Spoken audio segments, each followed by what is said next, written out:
Salut Donald, bonjour à tous, Rigveda. Eh oui. Alors j'ai tiré au sort un hymne du sixième mandala, c'est l'hymne 39. Il est petit encore, c'est un petit hymne. Alors qui est adressé à Indra et qui a été écrit ou composé en tout cas par un certain Bharavaja Bharashpatiya. C'est tous les hymnes du sixième mandala, sauf peut-être une exception, mais enfin, il me semble que il me semble qu'ils sont tous comme ça. Attendez, je vais aller voir le suivant pour voir. Oui, c'est ça. C'est de la famille des Bharavaja. Donc, une ancienne famille. C'est le sixième mandala est un ancien hymne, hein, un hymne qui a été composé probablement avant la pénurie de Soma, avant la construction des villes, donc il y a plus de 5500 ans par là. Bon, voilà, ça fait partie des family books. Donc là, celui-là, c'est la famille des Bharavaja. Alors, la métrique, c'est tout simple, c'est les Trishtup et puis deux dérivés de Trishtup, mais comme je dis à chaque fois, tout ça c'est valable en sanskrit. Une fois traduit, ça correspond plus, hein, puisque c'est des histoires de métrique, de nombre de pieds, de sons, et puis la signification. Enfin, la signification, ça, on va la voir. Alors, donc, du sage qui réjouit, de l'animal de trait divin, de l'illuminé, du doux qui chante, de ce compagnon, ô Dieu, tu vénères pour nous les jeunes eaux puissantes dirigées par des vaches. Waouh! Alors, du sage qui réjouit, de l'animal de trait divin, de l'illuminé, du doux qui chante, de ce compagnon, ô Dieu, tu vénères pour nous les jeunes eaux puissantes dirigées par des vaches. Bon, alors on va regarder ça de plus près. Du sage qui réjouit, de l'animal de trait divin, ça c'est un cheval ou je sais que le soma pouvait être apporté et était souvent apporté par une vache qui tirait une charrette. La dernière fois, je vous parlais des bœufs. Peut-être que, ouais, bon, je sais pas. Mais apparemment, non. Hein, il y avait des taureaux, par contre, oui. Voilà. Alors, du sage qui réjouit, de l'animal de trait divin, de l'illuminé, du doux qui chante. Alors, il y a une note de bas de page, là. Du soma qui coule en faisant un peu de bruit. Ah oui, le doux qui chante, voilà, le soma, mada, enfin, qu'on peut aussi traduire par mada. De ce compagnon, ô Dieu, tu vénères pour nous les jeunes eaux puissantes, dirigées par les vaches, par des vaches. Les eaux, l'eau, hein, clouc, pas les os. Dirigées par des vaches. Bon, des eaux dirigées par des vaches, je vois pas trop ce que ça veut dire. Je sais que c'est un symbole de purification, pureté, etc.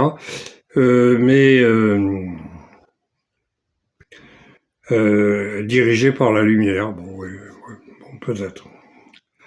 Celui-ci, le désirant, brise la montagne à l'aube avec les sacrifiants, unit et encercle parfaitement la montagne. Il brise ce qui est incassable, le sommet de la caverne. Indra a combattu les avares avec la parole. Ah. Bien. Alors, celui-ci, le désirant, brise la montagne à l'aube avec les sacrifiants unis et encercle parfaitement la montagne. Il brise ce qui est incassable, le sommet de la caverne. Indra a combattu les avares avec la parole. Donc là, on a déjà une indication pour dater. C'est plus récent que l'éclipse de 3929 avant notre ère, puisque on fait allusion aux avares, aux panis, qui ça veut dire avare. Donc là, je l'ai traduit. J'ai pas laissé les panis, j'ai mis les avares, avare, Gripsou, Cupide, Radin, enfin, etc. Bon, et donc il a cassé la caverne et la lumière est revenue. Donc c'est d'un côté une métaphore spirituelle, et puis d'un autre côté ça raconte l'histoire de l'éclipse, de la fameuse éclipse alors qu'on peut dater selon la méthode de calcul. Nous, avec les calendriers chrétiens, qui ont été modifiés parce qu'il y a eu du temps de Jules César, il y a eu le début de l'année, c'était le 1er avril. C'est pour ça que le poisson d'avril, etc. Et parce qu'ils avaient calculé les années en jours seulement. Et donc, ils avaient fait 365 jours, point. Bon, mais c'est 365 jours et quart. Donc, si on additionne tous les quarts, là, finalement, bon, bah, au bout d'un moment, ça fait un décalage. Donc, ils ont tout remis au 1er janvier. Et alors qu'avec la méthode de calcul indienne, on arrive à 3928. Bon, alors ça doit être en décembre, je crois, ou en novembre. 3928, bon, il y a quelques mois quoi, de décalage, mais bon. Et l'éclipse est magnifique, hein, il faut absolument aller voir ça. Je vais vous mettre le lien en dessous. Vous arrivez là, vous comprenez tout de suite pourquoi ils en ont fait un mythe, hein, parce que c'était le noir complet. Hein. Et surtout, toute la région du Sapta Sindhu, c'est-à-dire du pays des 7 rivières. Voilà, donc je le relis celui-là. Celui-ci, le désirant, brise la montagne à l'aube avec les sacrifiants unis et encercle parfaitement la montagne. Il brise ce qui est incassable, le sommet de la caverne. Indra a combattu les avares avec la parole. C'est ce qui me fait penser que quand on dit Brihaspati, qui dans d'autres hymnes adressés, qui racontent cette histoire de vol de vache, Brihaspati et Indra, c'est probablement la même personne, enfin la même personne, le même dieu, un autre nom quoi. Hein.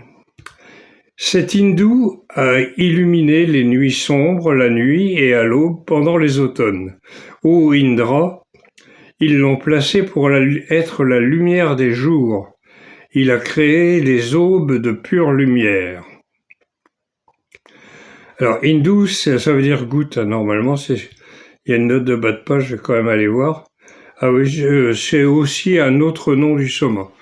Ouais, bon, enfin, on le traduit par goutte, sauf quand ça concerne le soma, où on garde ce nom-là parce que ce sont d'autres noms. Et donc cet hindou a illuminé les nuits sombres, la nuit et à l'aube, pendant les automnes. Ô Indra, ils l'ont placé pour être la lumière des jours. Il a créé les aubes de pure lumière. Voilà. Ce lumineux a illuminé tout ce qui est vivant et qui ne brille pas par la vérité. Il accélère ses chevaux efficacement, donnant le ciel et satisfaisant les hommes, pas par son nombril. Alors, je vais aller voir la note de bas de page. Ah oui, en le faisant boire le soma, tiens.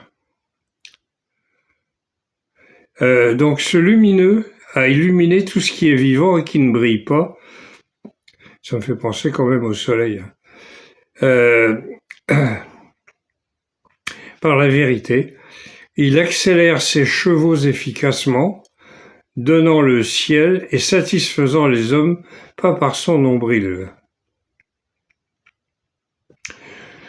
Alors oui, ça me fait penser au soleil, mais c'est Indra. Donc Indra qui représente la force, l'énergie, pour détruire tout ce qui nous empêche de connaître cette expérience-là. Et je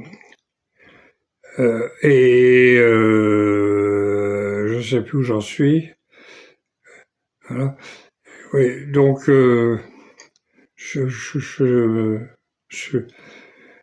ah oui, bah bon, il a illuminé tout ce qui est vivant. Alors ça me fait penser au soleil, mais c'est Indra donc qui libère, qui détruit les ténèbres pour que la lumière arrive.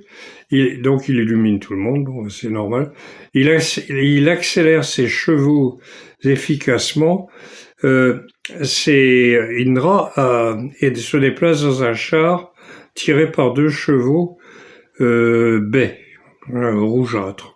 Voilà, le mot c'est Hari, et ça veut dire tout ce qui est plus ou moins rougeâtre, pas rouge, mais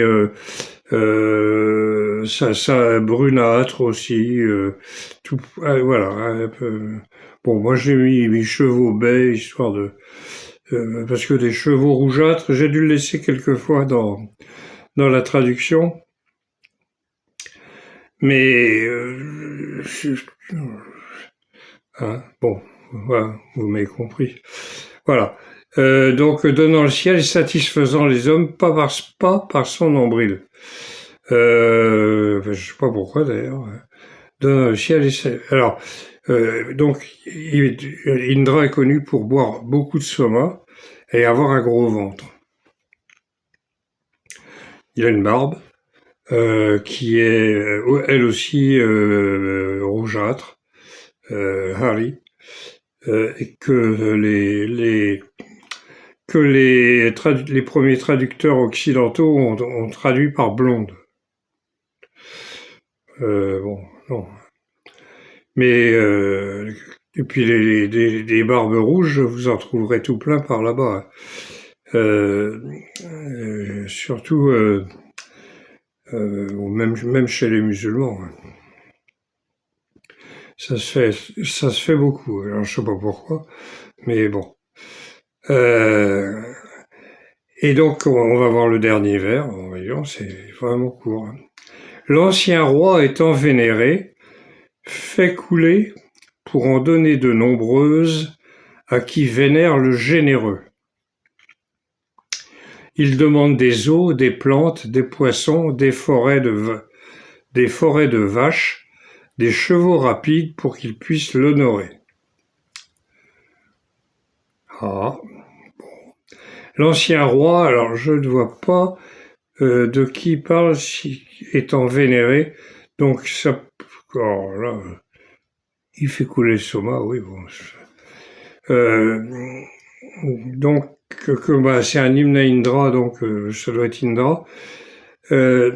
qui fait couler le Soma, l'ancien roi, ça me gêne un peu, ça. Hein, je vois pas, à moins qu'il parle du soleil. Donc, étant vénéré, fais-le couler pour en donner de nombreuses. Alors, de nombreuses quoi? À qui vénère le généreux? De nombreuses richesses. Bah oui, couillon. Bien sûr, nombreuses richesses. Mais comme le mot n'était pas dedans, je l'ai pas mis. Il demande des eaux, des plantes, des poissons, des forêts de vaches, des chevaux rapides pour qu'ils puissent l'honorer. Alors, à moins qu'il y ait une virgule qui manque et que ce soit des vaches, des forêts, des vaches, je crois pas, parce que les forêts de vaches, oui, un troupeau, quoi, mais... Donc l'ancien roi étant vénéré, fait le couler, donc le Soma, pour en donner de nombreuses richesses spirituelles, à qui vénère le généreux c'est Indra. Il demande des eaux, des plantes, du poisson, des forêts de vaches, des chevaux rapides pour qu'ils puissent l'honorer. Bon, voilà, c'est tout. Ça s'arrête là. Hein. Je vais vérifier quand même que j'en... Ben non. Et voilà, donc c'est un petit hymne du 6e mandala qui n'est pas... ouais. Si, on a une petite indication là pour que ça se passe, donc que cet hymne-là a été écrit après qu'il y ait eu l'éclipse de 3929. Et que c'est la famille, une ancienne famille, donc c'est quand même ancien, mais c'est pas très très très ancien, à moins qu'il parle à ce moment-là d'une autre éclipse qui aurait eu lieu beaucoup plus tôt, mais là on peut pas savoir. Voilà. Donc, on va s'arrêter là pour ça. Je voulais vous montrer, quelques bouquins, parce que là, cette fois-ci, j'y ai pensé. On va commencer par Dumézil. Hop. Dumézil, c'est Georges Dumézil, donc qui mythe et épopée. Alors bon, plaf. C'est le gars qui a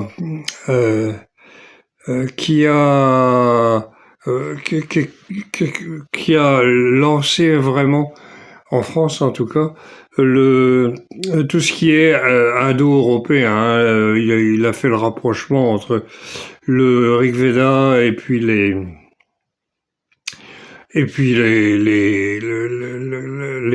sociétés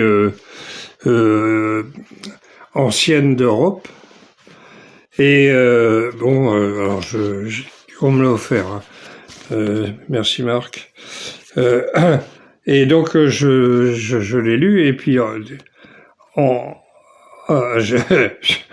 assez rapidement j'ai dit oh là là, de quoi il parle lui, parce que il commence par raconter son un peu comment il s'y est pris pour trouver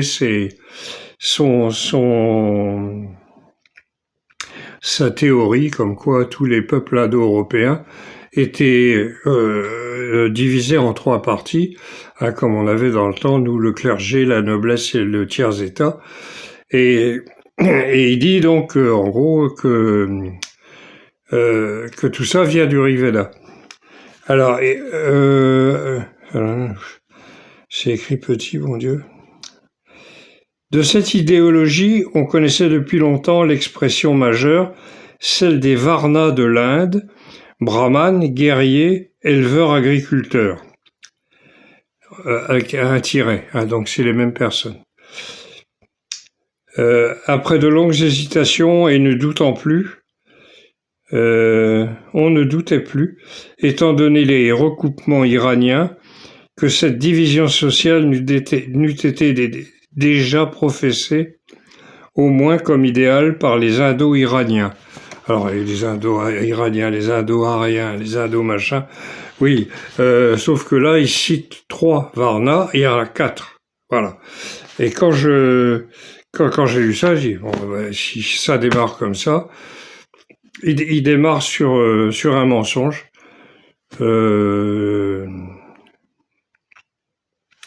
Alors, donc tout le reste de la théorie, bloup, hein. Il y a 4 Varna. Hein, les brahmanes. Alors, il n'y a pas les kshatriyas, les guerriers, hein, parce que ça, ce sera plus tard, ça viendra plus tard. Il y a les rajanyas. Il y a les vaishyas, qui sont donc les producteurs, les agriculteurs, les pêcheurs, tous ceux qui entreprennent, quoi. Et les shudras, c'est ceux qui ont rien, qui ont juste leurs bras, quoi. Les prolétaires, les les prolétaires de tous les pays, unissez-vous. Voilà. Bon, alors un autre bouquin, autobiographie d'Assadou. An Angrez among Nagababa, par Baba Rampuri. C'est en anglais, hein, comme vous pouvez vous en douter. C'est un Américain qui raconte son truc et qui a tout abandonné et il est devenu Nagababa.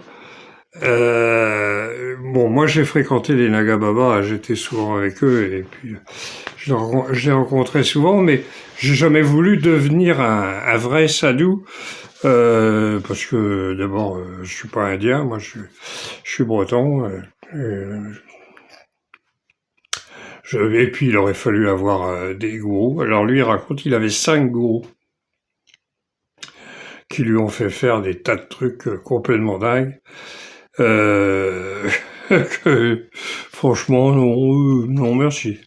Hein, ils se sont marrés les gars, les sadhus, parce que c'est pas des tristes non plus. Donc alors là, tiens, je suis tombé par hasard un jour là-dessus. C'est le Rig Veda, texte et traduction, le culte védique du Soma. En gros, c'est alors d'un certain Paul Regnault, et les Paul Regnault, je me demande si il a pas fait de la politique du temps il y a longtemps. Et bon, alors à moins que ce soit un homonyme, parce que ça doit être un nom assez fréquent quand même. Je sais pas si j'ai la date là. 3e édition. Ah oui. Oh. Mea culpa. Ouais. Bon. Ben voilà, je ne sais pas, on n'a pas la date. Ah si, 1900. 1900. Bon, oui, alors, pour lui, le Soma, en fait, c'est un autre nom pour désigner Agni, le feu. Non. Ben non. Voilà. Ça, c'est tout. On va pas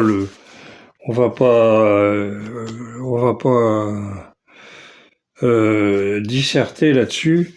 Il a traduit le 9e mandala en pensant que quand on écrase le soma, qu'on le fait couler, qu'on mélange de l'eau et tout ça, ça parle du feu. Bon. Chacun voit, mais en 1900, et j'étais loin.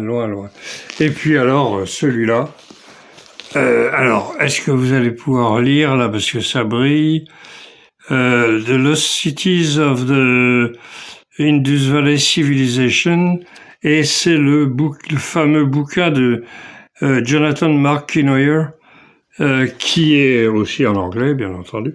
Il n'y a rien en français, à part mon bouquin, que j'ai d'ailleurs oublié de prendre. Lui est tout petit, moi.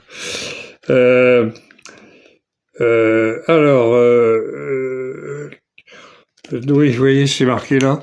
C'est American Institute of Pakistanese Studies. Et dedans, c'est marqué que c'est le Pakistan qui finance.